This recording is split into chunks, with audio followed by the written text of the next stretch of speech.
Israel अपनी सेना को हिजबुल्लाह के लड़ाकों से सामना करा रहा था। हिजबुल्लाह के लड़ाकों ने इजराइल के सैनिकों को अच्छे से धूल चटाई। इसी खुन्नस में इजराइल की एयरफोर्स ने लेबनान के अंदर तबाही मचा दी। लेबनान के अंदर पूरे गांव, पूरे महल्ले एक ही झटके में पूरी तरह से खत्म कर दिए। 1 महीने की इस जंग में इजराइल ईरान को जब ना हरा सका तो उसने ईरान के बुनियादी ढांचे को निशाना बनाना शुरू कर दिया। ऐसे ही लेबनान के हिजबुल्लाह इजराइल के सैनिकों से 2 साल से जंग कर रहे हैं। जब इन हिजबुल्लाह लड़ाकों को इजराइल के सैनिक हरा ना सके तो उसी खुन्नस में इजराइल की एयरफोर्स ने लेबनान के बैरूत इलाके को पूरी तरह से खत्म कर दिया। इजराइल की सेना ने 5 बार हमले किए थे। दक्षिणी लेबनान के कई सारे हिस्सों को हवाई हमले करके पूरी तरह से तबाह कर दिया। लेबनान की राजधानी बैरूत में हॉस्पिटल पर बम गिराए जहां पर मरीजों का इलाज चल रहा था। लेबनान के अंदर एक यूनिवर्सिटी को भी निशाना बनाया।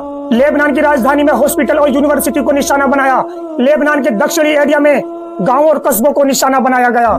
जहां पर आम नागरिक रहते हैं वहां पर भयानक हमले किए गए। इजराइल की वायुसेना ने कई सारे फाइटर जेट ले जाकर बहुत सारे बम कस्बों पर गिराए। एक ही झटके में कस्बों के कस्बे पूरी तरह से तबाह हो गए। इस जंग के दौरान सबसे खतरनाक हमले हुए इस बार लेबनान के ऊपर इजराइल की तरफ से। लेबनान के पास कोई एयर डिफेंस सिस्टम तो नहीं है जो इनके हमले रोक सके, इसलिए इनका मन जहां से चाहता है वहां जाकर लेबनान के ऊपर हवाई हमले कर देते हैं। पूरी दुनिया इनसे यूं ही नफरत नहीं करती इन यहूदियों से। इजराइल हमेशा घिनौनी हरकत करता है, आम लोगों को मारता है, फिर अपने हमलों को जायज भी ठहराता है। इजरायली फॉरेन मिनिस्ट्री की तरफ से ट्वीट किया गया और हथियार दिखाए गए और कहा लेबनान के जो ये गांव कस्बे हैं उन कस्बों के जो घर थे उन घरों के अंदर ये हथियार मौजूद थे और हिजबुल्लाह इन घरों को इस्तेमाल भी करता था, इसलिए हमारी सेना ने हमले किए। किस तरह से ये लोग अपने हमलों को जायज ठहराते हैं। कितने लोगों की इन हमलों में जान गई, अभी तक कोई आंकड़ा सामने नहीं आया है। जब इतना बड़ा हमला हुआ है तो मरने वालों की तादाद भी बहुत ज्यादा होगी। इजराइल की एयरफोर्स ने एक और चेतावनी लेबनान के लोगों को दी।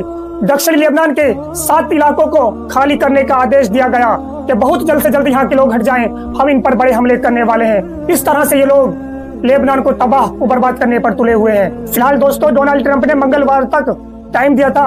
ईरान मंगलवार तक स्ट्रेट ऑफ हॉर्मुज को नहीं खोलता है तो हम मंगल को ईरान के पावर प्लांट दिवस और पुल दिवस तीनों एक साथ मनाएंगे।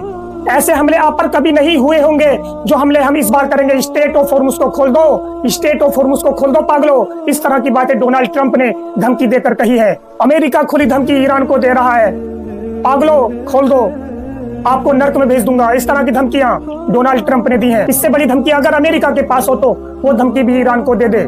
ईरान बुनियादी ढांचे में कितना भी कमजोर हो जाए लेकिन किसी भी कीमत पर ईरान स्ट्रेट ऑफ हॉर्मुज को नहीं खोल सकता। मंगल दूर नहीं है, कुछ घंटों की ही बात है, दूध और पानी का पता चल जाएगा। अमेरिका की इस धमकी को नजरअंदाज करते हुए ईरान ने इजराइल के हाइफा पर मिसाइलें दागी। ये तस्वीर इसी हमले की है जो इजराइल के अखबार की तरफ से शेयर की गई है।